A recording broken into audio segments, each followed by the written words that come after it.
Sussex bowed out of this season's Clydesdale Bank 40 competition at the semi-final stage, losing to Hampshire by 8 wickets with 7 overs remaining at the PROBIZ county ground, in spite of a fantastic 100 from Luke Wright.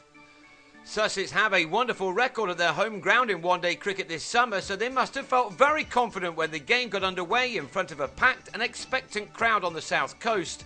Ed Joyce won the toss and decided to bat first, and for the first part of the innings, everything was going swimmingly for the Sharks. Wright was particularly effective against David Griffiths, who he took on with ease, smashing him for 4 fours in a single over. After a slow start, Wright was now motoring along and racing towards yet another half-century. By the end of the first 10 overs, Wright and Chris Nash had put on 61 runs, and an imposing total at the end of the 40 looked very likely. Griffith's second over went for 16 and his third was hammered for another 13, with Wright driving him back over his head for the first 6 of the match. This excellent partnership was broken in the 12th over when Nash on 26 edged a sweep off Danny Briggs to Sean Irvine at 71 for 1. Wright was dominating the scoring, just as his partner Nash had done in the semi-final of the T20 in Cardiff, and this for his 9th took him to a superb 50 off only 37 balls. Another 6 then followed as the 100 came up in the 17th over, an ideal start really.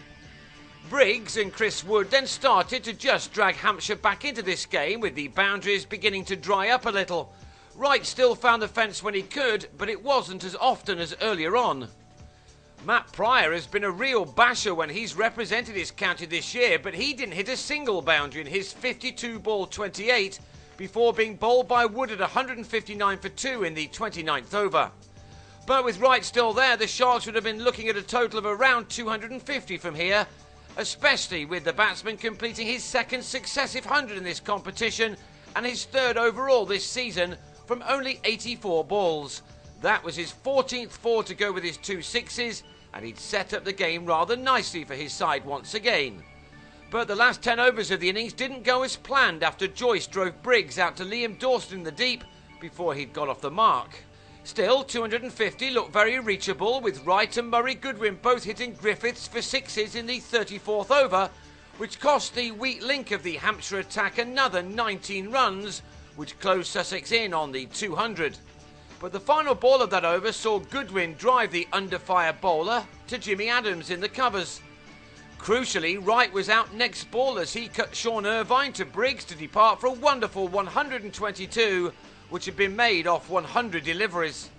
Sussex then lost a third wicket in 3 balls when Ben Brown nicked off first ball to leave the Sharks on 195 for 6.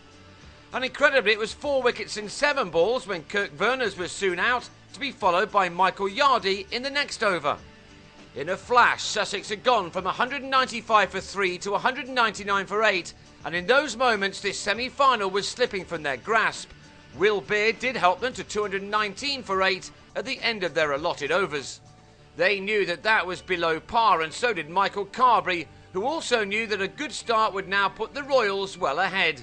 He went crazy from the off, twice hitting Steve McGoffin into the distance, before smashing Chris Little for 3 fours and a maximum in 1 over. The momentum of this match had shifted so quickly, and it was now very much with the visitors. Carberry was sensational and raced to his 50 off only 25 balls, 6 of which he'd hit for 4 and 4 of which he'd struck for 6. It was a brutal assault from the former England man. He made James Vince's efforts look pedestrian in comparison, although he too was finding the boundary at an alarming rate. The 100 was up in the 11th over, and Hampshire already had 1 foot in the final.